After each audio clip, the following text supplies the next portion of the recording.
বন্ধুরা, সুপ্রিম কোর্টের নির্দেশে যে স্থগিতাদেশ দেওয়া হয়েছে এবং 16ই জুলাই পর্যন্ত যে সময়সীমা দেওয়া হয়েছে, সেই সময়সীমার মধ্যেই কিন্তু আমাদের এসএসসি চেয়ারম্যান নজিরবিহীন পদক্ষেপ করলেন।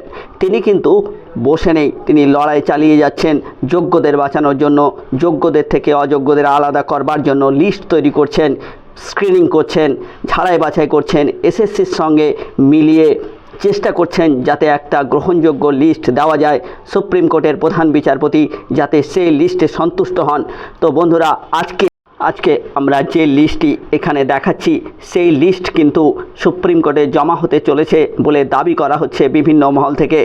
এই লিস্ট যদি সুপ্রিম কোর্টে জমা হয়, তবে বন্ধুরা বলে রাখি, এই লিস্ট কিন্তু হাইকোর্টের যে এফিডেভিট কপি, হাইকোর্টের ডিভিশন বেঞ্চ যে এফিডেভিট কপি চেয়েছিল এই এসএসসির চেয়ারম্যানের কাছে, সেই এসএসসির চেয়ারম্যান নিজে হলফনামা দিয়ে যে এফিডেভিট কপি জমা দিয়েছিলেন, সেই এফিডেভিট কপির হুবহু কিন্তু জমা দিতে চলেছেন সুপ্রিম কোর্টে।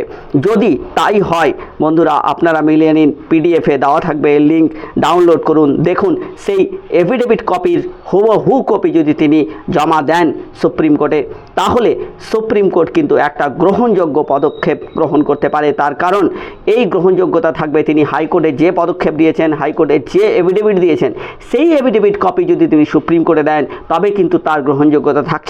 তিনি নাকি যখন দেখা করতে যান বিভিন্ন চাকরিহারা শিক্ষকেরা, তাদেরকেও বলেছেন কোনো এক র্যাঙ্ক জাম্প বা প্যানেল মেয়াদ উত্তীর্ণদের ক্ষেত্রে যখন যাওয়া হয়েছিল, তখন কিন্তু তিনি তাদেরকে সরাসরি না করে দিয়েছেন। তিনি বলেছেন যে কোনো স্পেসিফিক বিষয় নিয়ে সুপ্রিম কোর্টে যদি আলাদা করে তিনি বলেন, তাহলে কিন্তু গোটা প্যানেলটাই বাতিল হতে পারে। তাই তিনি সহাবস্থান রাখছেন হাইকোর্টের সঙ্গে সুপ্রিম কোর্টের।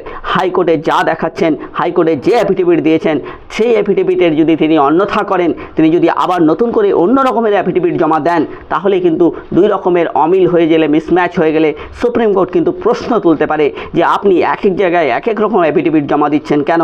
সেই ক্ষেত্রে তিনি কিন্তু একই অ্যাফিডেভিট যেটা হাইকোর্টে দেওয়া হয়েছিল, যেটা আপনারা পিডিএফে পাবেন, সেই হাইকোর্টের পিডিএফ কপি কিন্তু তিনি জাস্ট কপি করতে চলেছেন এবং সেটাই সুপ্রিম কোর্টে জমা দিতে চলেছেন। সুপ্রিম কোর্টে তিনি যে এফিডেভিট কপিটি জমা দিবেন, তার গ্রহণযোগ্যতা নিয়ে কিন্তু প্রশ্ন উঠলে গোটা প্যানেল কিন্তু প্রশ্নচিহ্নের মধ্যে পড়বে।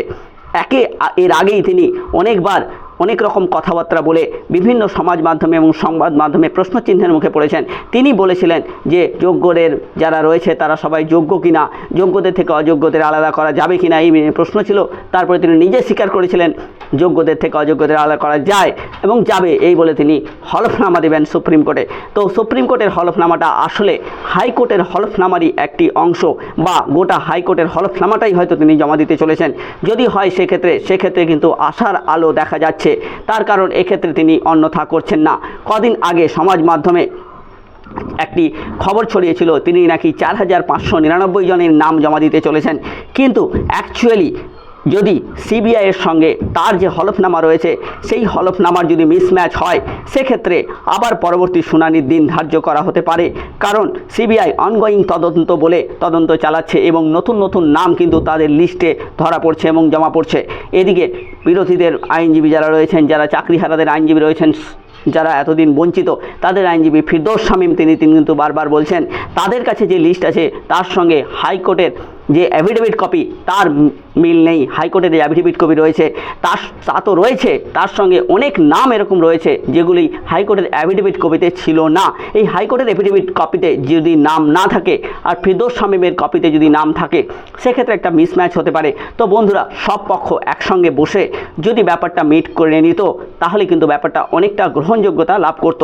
আমরা শুধু অপেক্ষা করে আছি যে একটা গ্রহণযোগ্য, একটা অ্যাকসেপ্টেবল লিস্ট যেন এসএসসির তরফ থেকে জমা দেওয়া হয় সুপ্রিম কোর্টে, যাতে সুপ্রিম কোর্ট সেই ব্যাপারটা হাইকোর্টের সঙ্গে ম্যাচ করতে পারে এবং একটা গ্রহণযোগ্য রায় দিতে পারে যে হ্যাঁ, যে অন্যায় হয়েছে সে অন্যায়ে যারা অপরাধী তারা তো বাদ হয়ে গেল, এবং যারা অপরাধ করেনি, যারা জেনুইনলি পরীক্ষাটা দিয়েছিল এবং যাদের খাতা ওএমআর সিট সিবিআই পেয়েছে এবং তার মধ্যে কোনো রকমের কোনো অভিযোগ নেই, সেই সব শিক্ষকদের চাকরি যাবে কেন?